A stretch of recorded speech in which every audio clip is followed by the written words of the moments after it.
Okay, we are recording and we have like a couple minutes. So, as I say with my other amazing guest, we're gonna sit here and look awkwardly at each other.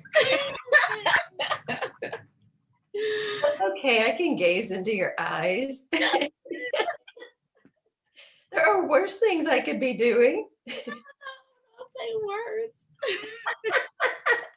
I mean that with the utmost flattery. Okay, we've got one more minute, and then I'm just again honored to have you make time out of your schedule. I'm just like in awe of all the things that you've done, and I know we've condensed some of the things, so I'm not spending 1 hour um, introducing you. Your accomplishment. I'm honored. My pleasure. Are you kidding? There may be a few questions that may come in, so but I'll give you a heads up to make sure that we are on track with the questions. It won't be random, just so that you know.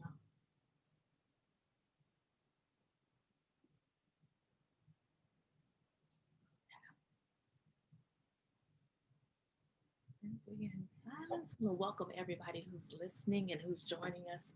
I see a couple people have already clicked in, so welcome, welcome.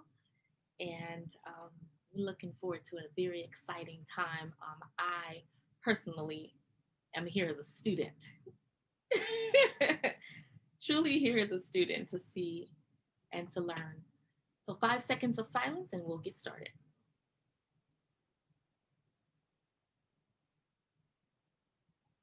Good afternoon, good morning, good evening, wherever you may be in the world. You know, we have to cover all the bases. I am so excited to be here with you, but I do have a question. I want to ask, like, have you lately, in this current state that we're in, been feeling a little frustrated, a little anxiety, but we don't really call it anxiety. We're just a little excited, a little jitters every now and then. Um, I consider myself to be very chill, very laid back, cool and collected. I really do. But I must admit, even myself, I have had moments where I've had bunches of questions, uncertainty, somewhat a little loss of hope, to be honest. And yet something comes back. For me, my faith, my family, my friends, a number of things that come around that causes me to understand, okay, this too shall pass. Some of us are stronger in those areas than others, but I'm just excited that today we get a chance to expose and explore some different angles when we talk about having cognitive, I would say healthy cognitive hygiene is what I'm going to call it today. And that's this brain power that we have. And I am just really, really understanding that lifestyle has a profound impact on our brain health and what we eat, drink, how we exercise, how we sleep at night or lack thereof, the way we socialize, yes, even in a pandemic, how we manage stress. All these things are critically important to this healthy cognitive health and hygiene. Well, I am excited beyond measure to have a dear friend. I'm going to call her a dear friend. We are getting the chance, and I'm just grateful for the opportunity to have crossed her path a year ago.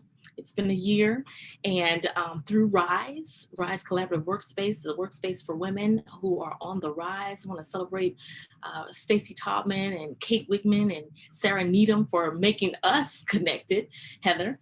And but we had a chance to cross paths, and Heather is the president and CEO of Digital Architect Media and CEO of the Heather J. Crider and Company. How are you? Nikki, I am fantastic. Thank you for being here. And just such a pleasure to see your smiling, beautiful face. Oh, yours. We have been talking like off and on for the past year, and so much has happened on both of our ends and in the world in this past year. And I knew at some point the gifts and talents you had was going to be great for this platform. And when I tell you the timing could not have been perfect, more perfect could not even, it's not even appropriate, you know? So just a little bit about you and to welcome the guests. You are, yes, listening to Sparkman Conversations in the Nick of Time, powered by Sparkman Pathway to Careers and KSTL 690 AM, headquartered here in the Midwest. And you are listening to, again, Conversations in the Nick of Time. And this truly is in the nick of time. I'm your host, Nikki Roach. And this platform, we take the opportunity to invite guests on to share this space with them. It's just a virtual classroom to give us lessons to help us with our leadership. And then to understand that there's going to be excellence and then there's going to be accidents. And today we're trying to correct some accidents so that we can lead in excellence. Heather Crider is here, and she is a high performance strategist, neuro coach, and speaker with over 20 years of business experience. She has a passion for discovering innovative success techniques that help others become who they were meant to be. The author of the Digital Marketing Success Formula and the host of the podcast, Go Reflect Yourself. I love it. I love it.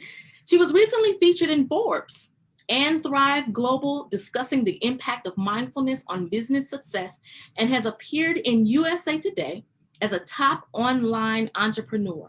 Now, if you weren't impressed by that, Heather J. Crowder is one of 500, one of 500 in the world as a certified Search Inside Yourself facilitator, which is part of a groundbreaking system developed by Google. Heather is a proud mom of two and a self-proclaimed coffee addict. Oh my God.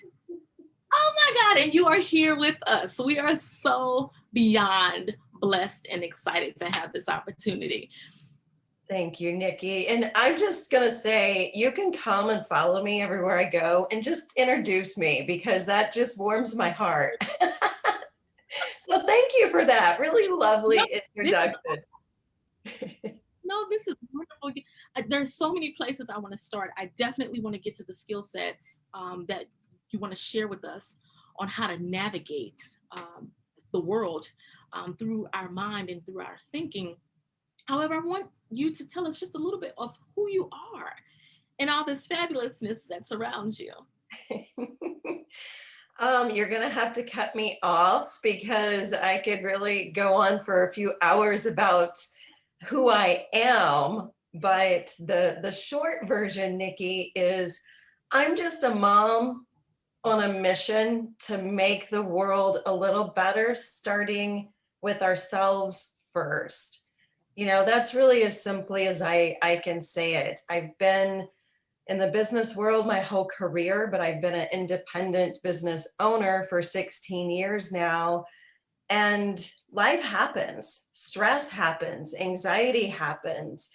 And what we find is we don't really have the skills to, I don't want to say not to grow because that's inaccurate. We don't have the skills to thrive, still being high performers, despite what life has to throw at us. We're taught professional skills and to be polished and all of these other skill sets.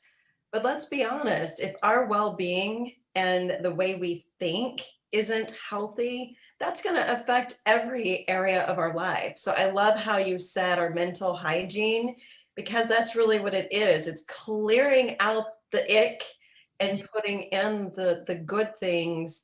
That way our brains can function at its best so we can function. So that's really the simplest way as I can put. That's my mission. Yeah. And I love it. It's so clear. The mission is so clear, but yet at the same time, it is so timely. And that's the part that I'm like, wow. Even though this is something that we need, and that's what I'm saying, timely, but it's something we need on a regular basis, because back to that word hygiene, and why I selected that is because it has to be attended to daily, just like we brush our teeth, just like we take our showers, just like we wash our hair. And we right now we're feverishly washing our hands. It's the same way. For me, I'm finding to stay clear and not get cloudy and not get in my more in my own way than I'm already getting in it, I have to clean it. Yeah. It's a movement, really. So Dan Harris is you may have heard of him just super briefly. He was a news anchor that had a panic attack live on air. And that started him to understand why.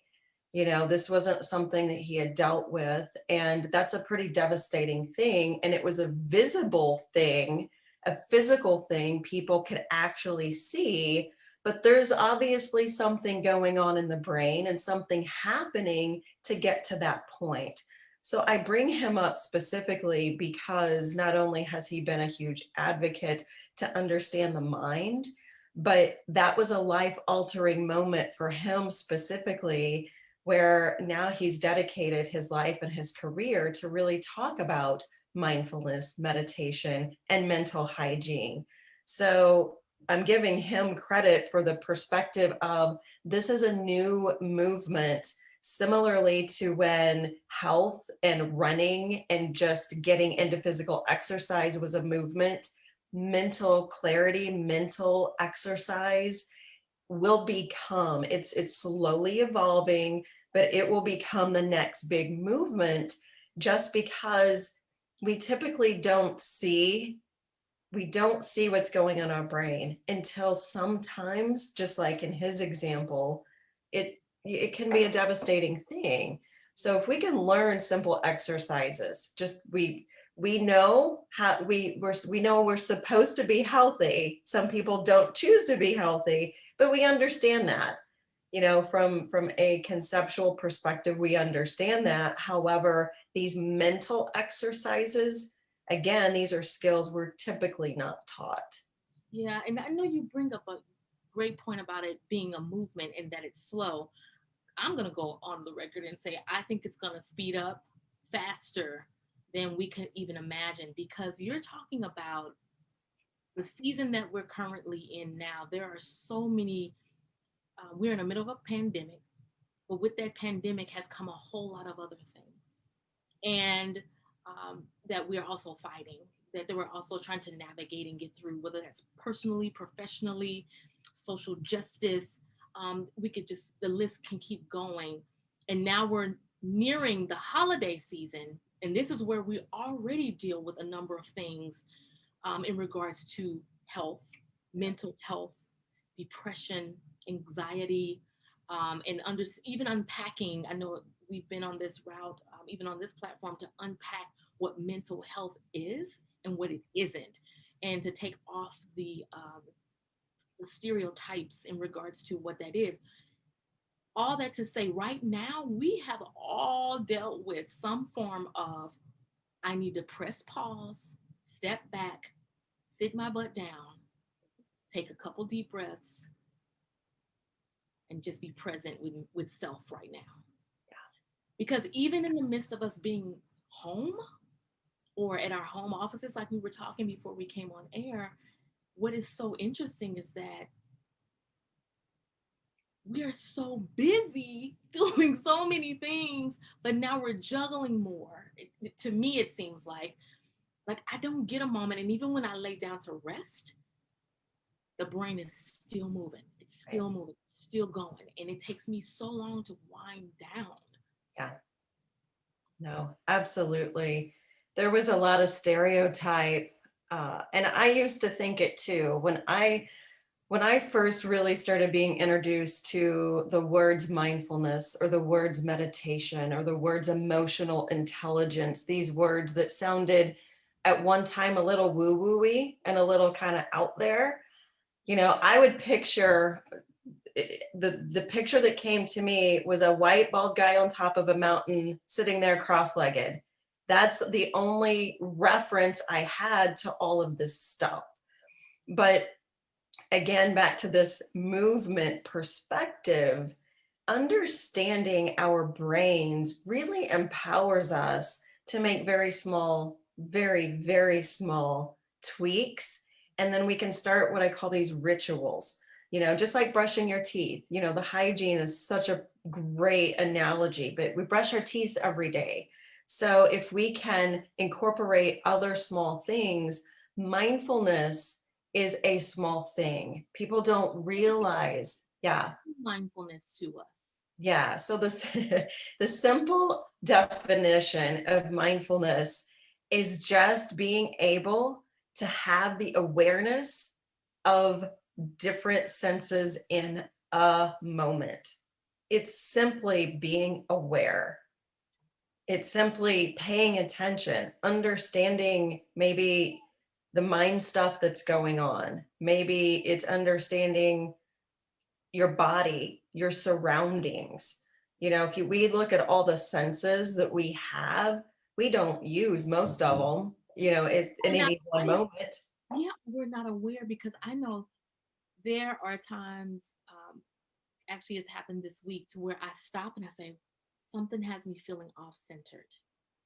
What is it? And I call it out. And I'm able to call it out. It's just that we usually ignore it or we're moving too fast Right.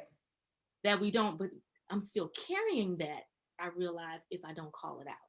Yeah, exactly. And paying attention. So that's one of the emotional intelligence foundations is having that self-awareness. So what you're talking about is a physical reaction to it could be many things. It could be that you're tired. It could be that you're hungry. It could be that there's something going on with your body physically. It could be something in your environment.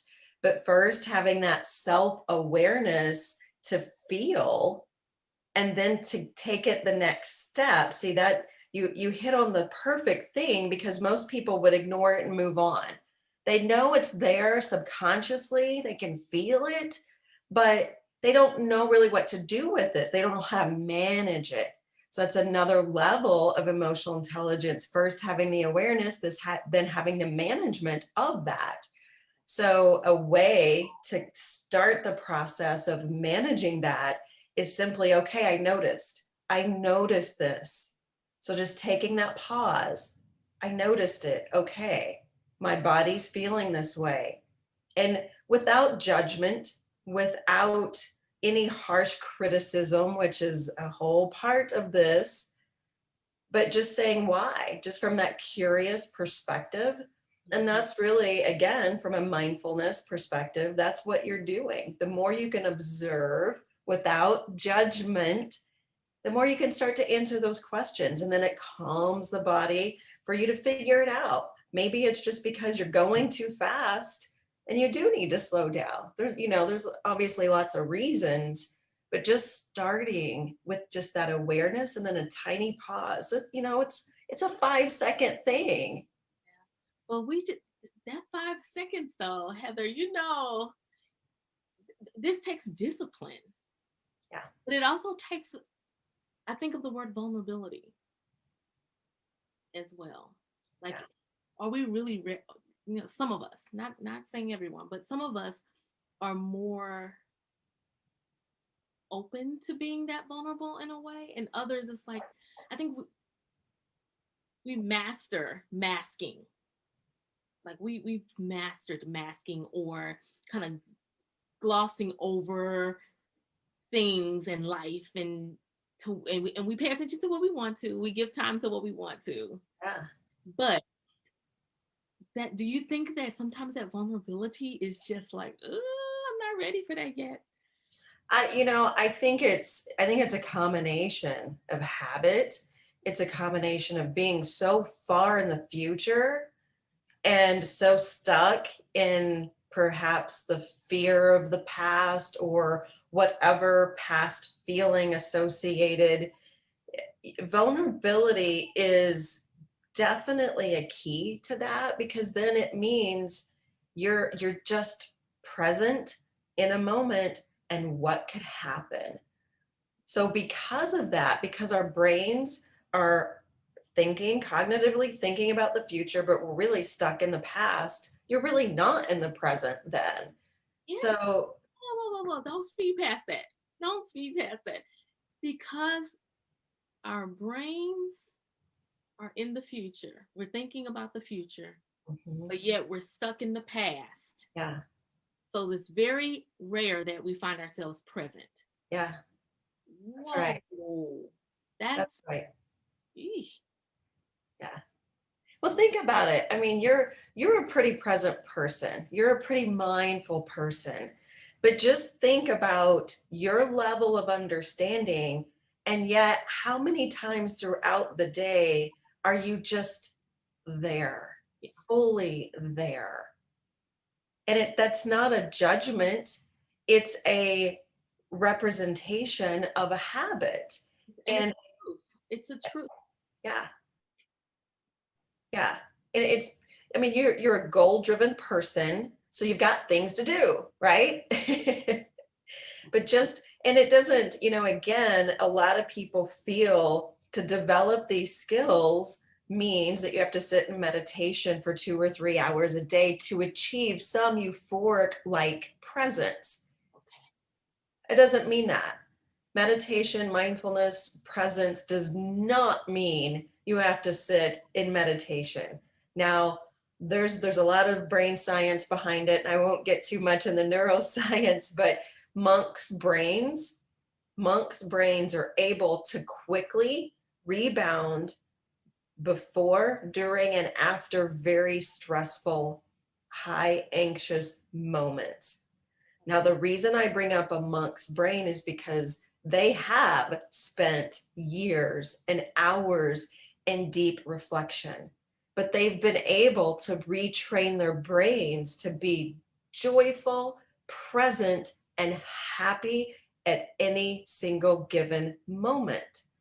So, science shows if you study their brains and then you study novice and beginner brains in mindfulness and meditation, you can still achieve those levels. They monks and expert meditators just achieve those levels much quicker. So again, I bring that up because there's hope for us normal people that we don't have time to do that. Yeah, It but just, it is discipline though. But I like how you have already educated us on a number of things, but in another being, you don't have to spend 2 hours in silence with swaddling clothes. We have this perception of what it is. I know, and being transparent on like we always are on this platform, even for me being African American, oftentimes, in my circles, I know we've talked about it a number of times. Now we in my group, my close team, my inner circle, some of us are with it, some of us are like, I fall asleep if I just try and be silent for a minute. But yeah, I remember when we were not like, it was like, that is not for us. But now, since, and I will say even since the pandemic, like we talk about it, like it was not even a conversation a year ago, yeah, just a year ago. But now, that's why I said that movement is probably going to happen a little, it's going to pick up some momentum because we are talking about it, but we now realize like this is not bad just to just shut up for a minute. Like when I say shut up, I mean shut, like you got to shut your spirit down. Like it's because it can be screaming, but yet you're sitting still yeah. and that So energy comes off. yes, and I just want to pick up on something you said, and it's really beautiful. If you think about, you're so right. We're kind of forced because of the pandemic. We're forced to deal with things and ourselves, and sometimes that's scary, right? So this forced shutdown, if you will, has taught us a lot of things, and it's also taught us a lot that we don't know.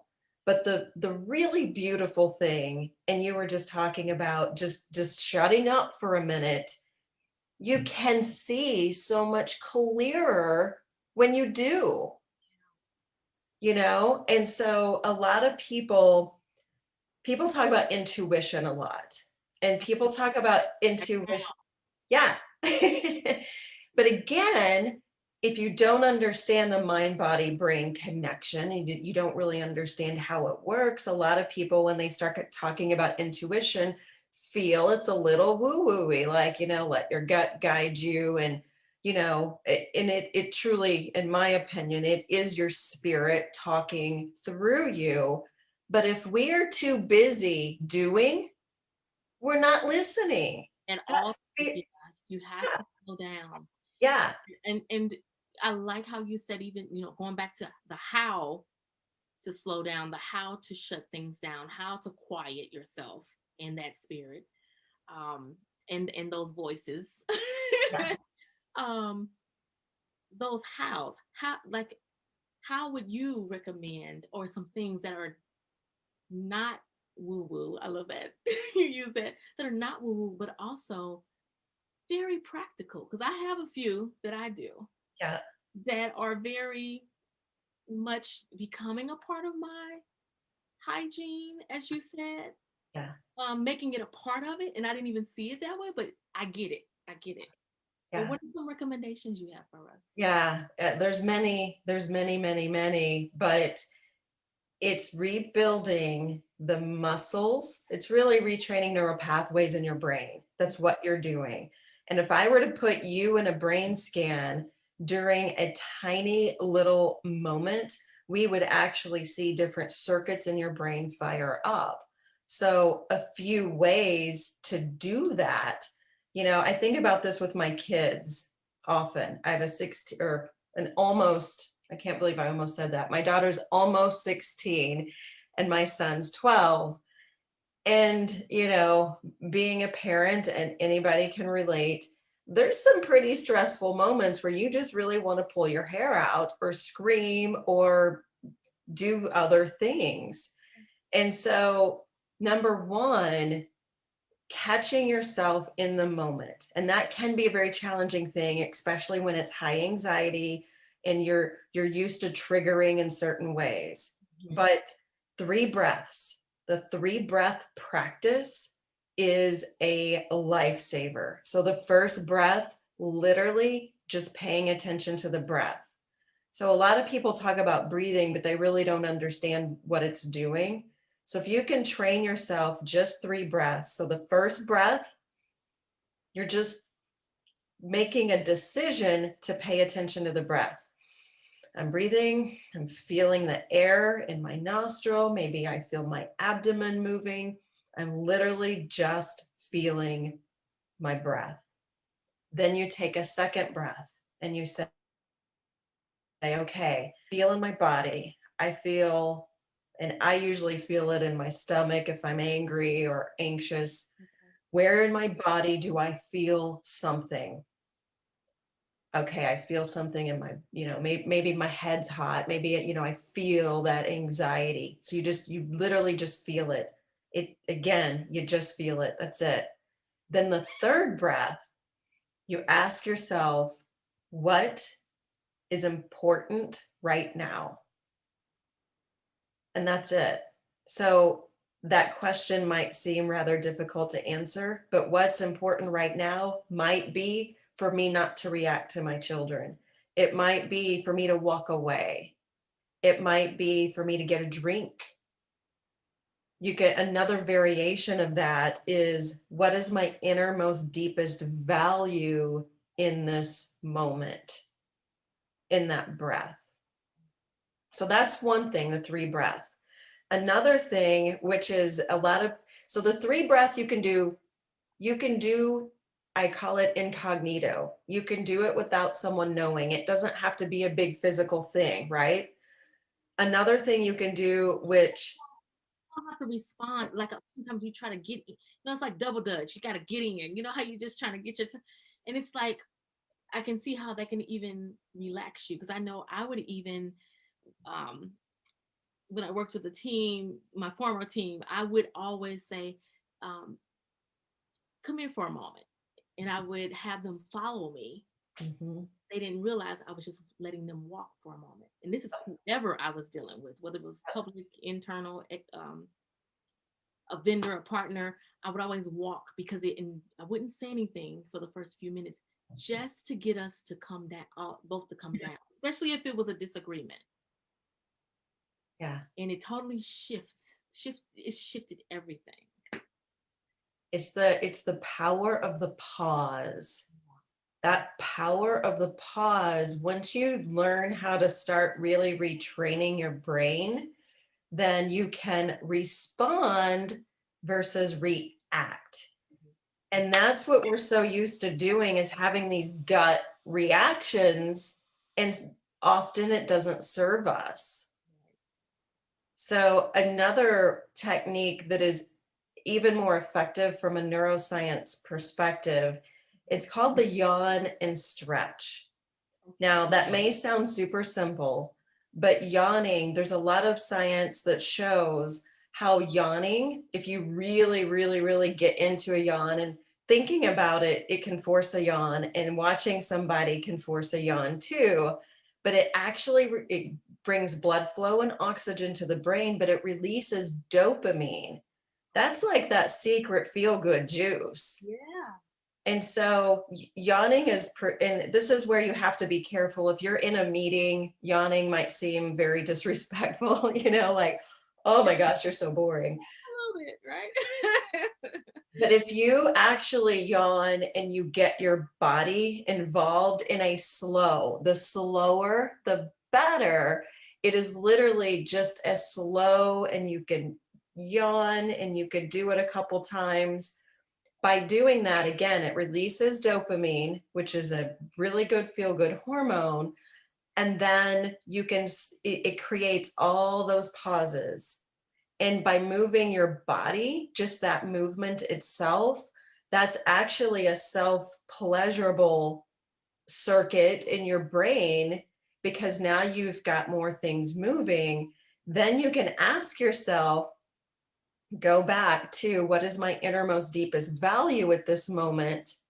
And then that starts retraining to look at the positive things and asking yourself if what you're doing is serving. But what it's also doing is it's calming all of the main senses. It's reducing the parts of the brain that get really triggered to fight. It's reducing that, so that way you can go back and connect to that gut and intuition and respond in appropriate ways. Those are very simple things, but the more you do it, the more you're actually retraining circuits of your brain, and you can learn to respond in a more effective way faster too.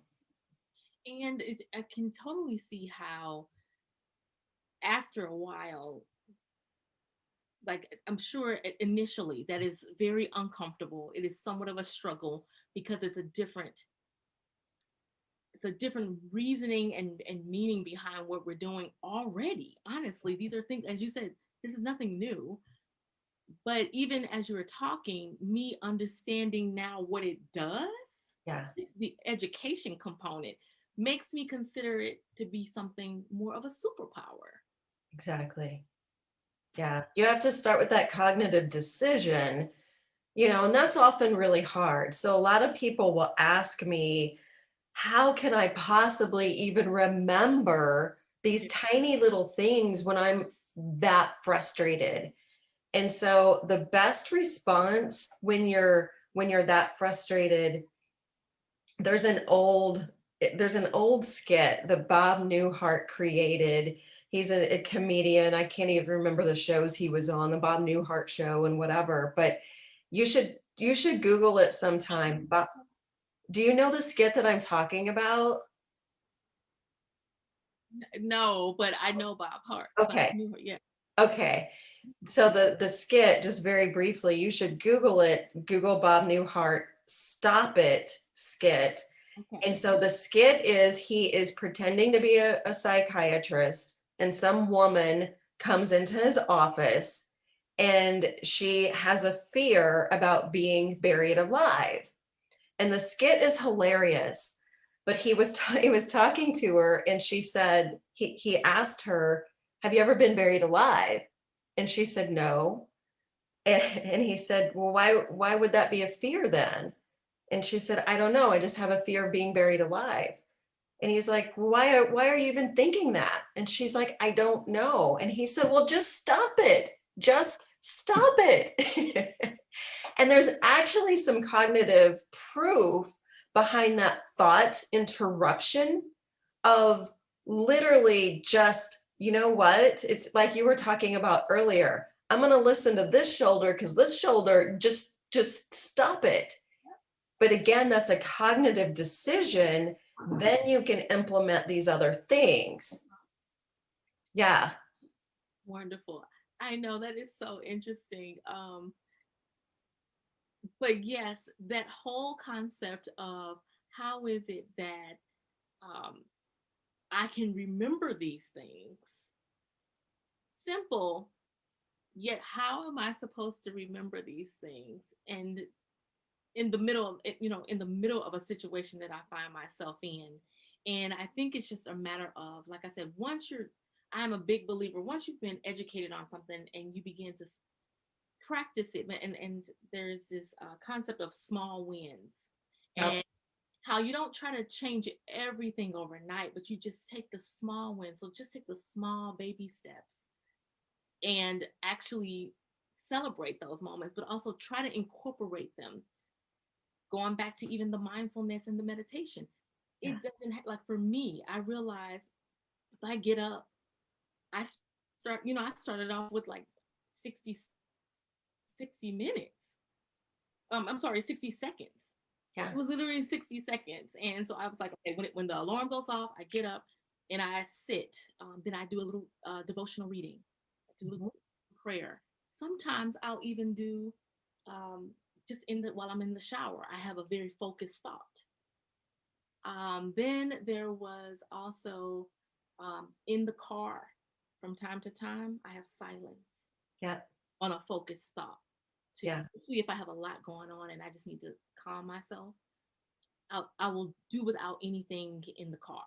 Yeah. That can be kind of hard for some people, I know, but it again is just try it. As I always say, just try it. Yeah, there's so many things I could comment to what you just said because you really pull out a lot of really great golden nuggets. But a couple super quick things. Those small wins, if you keep a list, especially when women do this more than men, we start criticizing and beating ourselves up. I'm not a great mother, I could be better. I'm not balancing well enough. I'm not keeping up with my health as well as I should. We can find every excuse to beat ourselves up. Yeah. Men do it too, but women tend to do it more. And so again, this is a cognitive decision, but pull out a piece of paper and write every tiny win or even an accomplishment. I tell people to keep an accomplishment board. So vision boards are very popular, but if right next to your vision board you have an accomplishment board, your brain does not distinguish between big, little, small, grand. Your brain doesn't know. Yeah. Every little tiny win, again, starts to recreate in your brain some really good feel good stuff. It recreates those positive circuits where you do have more self esteem, you have a more positive image. So if you're feeling really frustrated with yourself, you're feeling like you can't focus, that you can't accomplish anything, pick up a piece of paper, get your journal, just think about it. Writing it down is a Yeah. much clearer image for your brain, though. Yeah. Yeah, I know that's so interesting. I just had a chance to listen to a lecture or sit in a workshop with Jim Quick, and he was one of the speakers at the Inc. 5000 Mhm. conference on last week. And he was saying how literally everyone, when you get up, and I've talked about this before on this platform, but to hear him bring it up again, it just tickles me so. But it goes to what you're saying. When you get up in the morning, make up your bed completely. Mhm. It sets the tone that you have already finished something, Yeah. and it triggers the mind that you're gonna get stuff done, and you already have succeeded at one thing. And he even said, and then when you go into the bathroom to brush your teeth, use the opposite hand, Mhm. because it's going to cause you to think differently Mhm. and fire up a different side of your brain. Now that trying to remember that, yeah, trying to that could be a little more harder. But back to what you were saying, you're so right. Those little small things, and they may be small, Yeah. but it's an accomplishment, and it's true.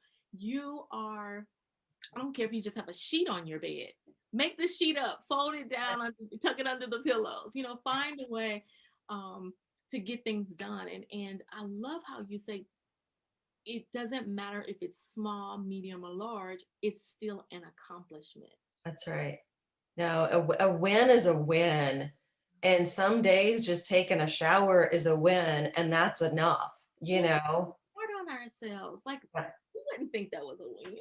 yeah, exactly. But think about a ritual, Uh-huh. because that's all success is tiny rituals built to some version of an accomplishment, whether big or small. Again, so people like to look at athletes and the training that they go through, and it really is a good visual analogy of success. But just pick any athlete that you admire. They didn't go from being just a person to this great athlete overnight. It was a series of tiny little habitual things, Yeah. with roadblocks, with stumbles, but it was those rituals that got us there. Just like brushing your teeth, again, taking a shower. Why do we do that? Those are rituals that we create for our hygiene, our dental and our physical hygiene. It's our ritual. You can tell how successful your day is going to be by your rituals. Tiny rituals Yeah, all coming together. And when you say it like that, it's almost a rhythm yeah, it to is. say, and we have to set that dial. I know my good girlfriend Jade Harrell. She always says we have to find our frequency, Yes, and in finding our frequency, it reminds me of this, like these rituals. But you don't even. That's why I said this is so educational because you don't even think about it as if like, oh, this is something that, because yes, I do get up and there's key things. yeah, As I say, even for, I mean, there's so much research and so many books and so many articles about leaders who are successful, yep, startup entrepreneurs who are successful. They all have morning routines. And what is that? yeah. Rituals, right? It is, but I want to dispel a myth to that, because people get people get really down on themselves when they don't have the perfect morning routine. That's me. And it's and it, let me dispel a huge myth to that, because what you're Stick to it. Yeah. yeah, you're trying to get to what serves you, Okay. not what I think is a good ritual for you. It's what is going to serve you in your success path. Yes, I can tell you little things that I think are effective, but making your bed, and I agree. I always say that. But in someone else's mind, they may say, it doesn't do anything for me. I'd rather clean the kitchen, do the dishes, do my laundry. That might do more for me. Or exercising or whatever. It's all the tiny little rituals. But with that, to your point about remembering, put sticky notes, post-it notes, whatever. When you're brushing your teeth is a great example. Think about how many different thoughts and how your mind goes everywhere. Yeah. When you're in the shower, oh my gosh, you have a gazillion thoughts in the shower. But just put a note while you're brushing your teeth to just be grateful for your water. And focus on that. And the reason I say that, because it's one thing to focus on, it brings you back to gratitude as well, but it's training you, it's retraining, because it's pulling your attention to the present moment. I'm brushing my teeth. I am grateful I have water. I'm grateful for my toothbrush. And so that's a tiny ritual that can start retraining your brain, and then you can set yourself up. So again, and then something else I wanted to mention on that same thought is set a timer on your phone every hour. Pick a ritual. Either you're going to yawn and stretch, you're going to take a walk around your house or your office, you're going to get a drink, you're going to say a prayer, you're going to have a moment of gratitude. Pick it. But once an hour for 30 to 60 seconds, if you do that, it again calms the brain down, pulls you back to the present moment, and gets you refocused. Most people, the reason we burn out is because we don't take a break. Our brains are tired. And we're not machines. No. But I raise my hand, guilty as charged, can run this body like it's a machine. And that's why I said I'm learning um the importance of this topic, and the hence why you're here, because this is something we have to honestly take seriously, if we are wanting to stay around a little longer. Yes. Because while we have other things happening in the world, it is not uncommon that we are expiring earlier than we need to from preventable things. Yeah. And most of this starts here. It's in our mind. It starts with the decisions that we're making to decide. And while some things are not as easy as others to decide to make a change, when we are educated, as we know, from just going through school, e- education and exposure to information, to Heather Crider's, it helps us. As they say, when you know better, you do better. Yeah. You're absolutely right. And again, it's power. Education leads to empowerment of making these decisions that serve us.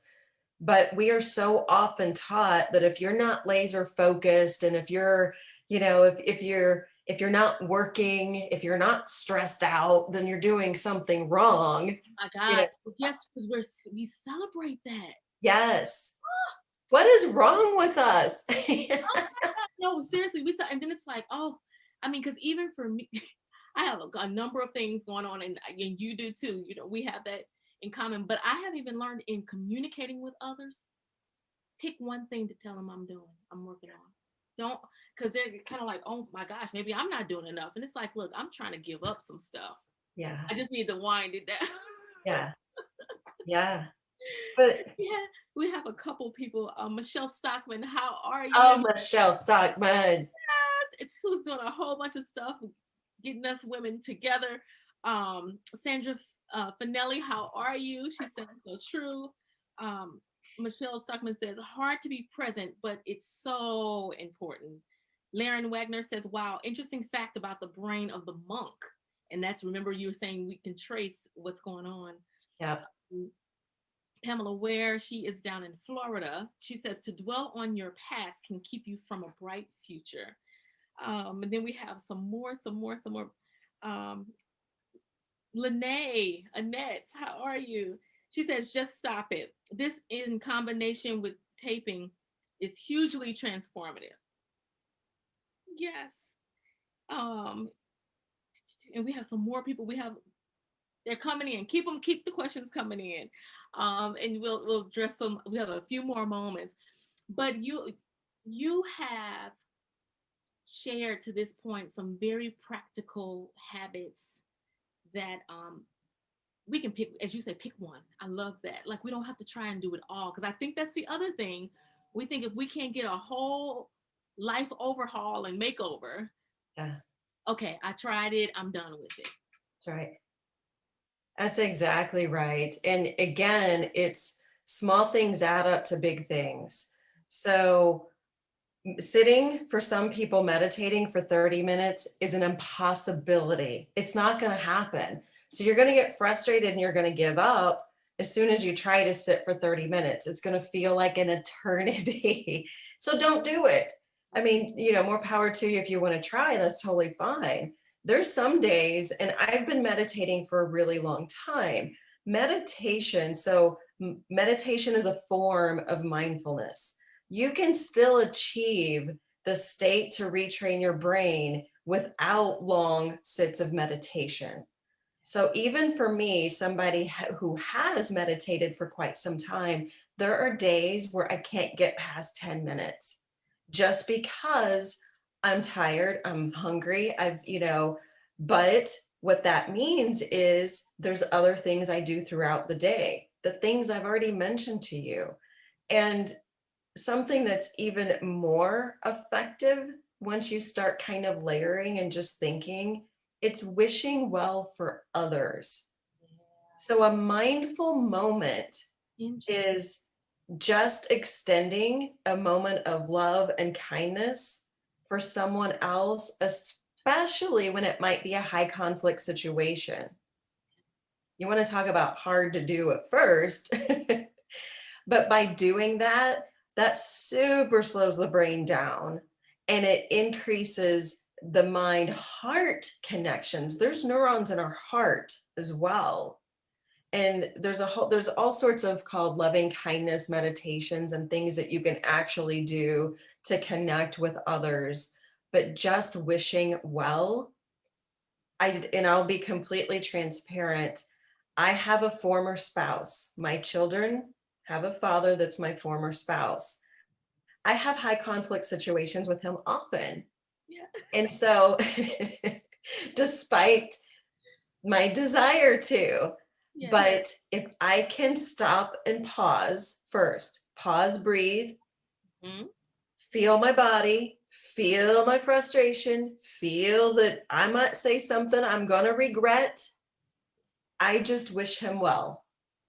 Often that shuts my anxiety down enough where I can now respond much more appropriately or not at all.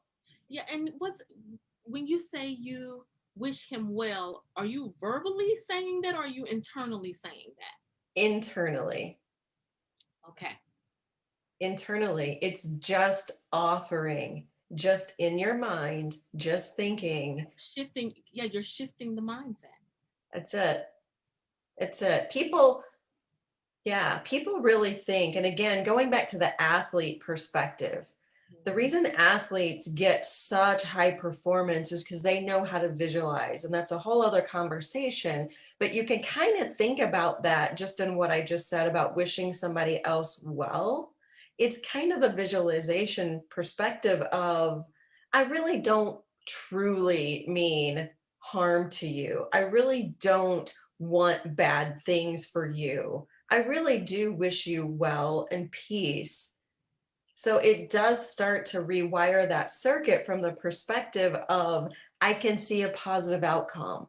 And that's really what you're doing is you're visualizing a much more positive, productive outcome. Yeah, in this so I'm reading for a class the 12 laws of irrefutable leadership by Yeah. Maxwell. Yep. So we're in chapters 10, 11, and 12. And what's interesting is that just last night it was sharing. There's so many things I can connect with our conversation now, but this one thing he says, understand when someone is going low, meaning like doing things that are against you or trying to ruffle your feathers. Oftentimes we think, oh, I'm going to get them. And, like I'm going to check them and I'm going to get them in their place. He says, no, that means you have to go low. That's right. And if they're already going low and you in your mind think they're going low, guess what? You have just gone low. That's And right. I think about our forever first lady, Michelle Obama. She says, when they go low, you go high. That's right. And again, that's still a mental shift to understand that, oh, if you're gonna trying to take me there, to say I'm not gonna let you take me there, that has to happen in the brain. That has to happen in your thoughts. Yep. That has to be mindfulness, 100, to the 100th degree, right? Yeah. But a super great, so a side note, I actually went through the John Maxwell program as well years ago when he first created that certification program. So I'm very familiar with all of John Maxwell's work. But again, from a cognitive perspective, when you're in those high stress moments, in moments of, I really want to go low, but I don't. I know I shouldn't go low, but gosh darn it, you're really ticking me off, Hey, it's your day. it, yeah. Yeah. But if you can put in 10 words or less, so if you can, and this is an effective communication, it's called compassionate communication. Okay. It's a strategy. Anytime you want to convey a message to someone, but you want to actually connect and be super crystal clear, 10 words or less. Okay. So typically, I mean, I'm really bad about this. You know, I can explain something for 5 minutes. You can't retain 5 minutes worth of data. But if I tell you in 10 words or less in an effective way of what I'm trying to say, it slows your brain like super slow Okay. because now you're trying to think of getting it in the right amount of words. So now you're responding, you're not reacting. So it's called compassionate communication, but 10 to 20 words, you know, sometimes 10 words is really seems an impossibility, but if you can keep it 20 words or less, that takes you to the high road because now you're effectively communicating and you're putting it in a simple perspective where they get it. Wow. Well, let me tell you this. Today, somebody got it. So if you raise my hand, it's me. I got how important, I get how important this topic is. And man, like I have so much spinning in my head right now, even some things that I need to do better at, things that I thought I was doing good at, needing to tweak those things, not beating myself up, as you said, but how this is not this is not something spooky, but this is something for well-being. Yeah. I'm hoping that I'm sure that came through and resonated in our conversation today. What next for you? What else is coming up? Because I mean, you got a lot of things going on, but what else is going coming up for you? Yeah, so relaunching branding and relaunching the Go Reflect Yourself podcast. I'm super excited about that. And then really creating, I have what I call a reflective leadership series, which is mindfully being able to take mindfulness, but it's basically mindfully connecting during turbulent times and beyond. So I believe that everything starts with who we are, who we're becoming, who we want to become. And if we can't stop and reflect on ourselves first, we are not able to help other people. And I'll say it here on just in the nick of time that your why and your what will only get you so far. It's your who that's going to make you successful and inspired to do the things you need to do to have this ultimate well being and fulfillment. That's what life is about. Wow. Okay. I can't wait. Make sure you let me know, me and the team know when the launch date happens, so we can definitely, one, so of course, support it, but two, sign up because we need, we need to be there. We need to be there. This has been absolutely amazing. Those of you who have tuned in on the second half, you are tuned in, listening to Heather J. Crider, who is the CEO of Digital Architect Media, the CEO of Heather J. Crider and Company. She has been appeared on USA Today as a top online entrepreneur. She has also been identified and completed the program with Google. She is 1 in 500 in the world certified Search Inside Yourself facilitator, which is part of a groundbreaking system developed by Google. And we are just delighted to have you pass through to give us some tools to be successful, and to, make some tweaks here along the way, without judgment. I love how you kept saying that. Want to let people know, if you want to learn more about her, we will definitely post information on social after the show. And then, but it's Heather J. Crider, Again, we will post this information, even also about the book. If you want to purchase that and read, or some of her articles, you can just Google her as well and find information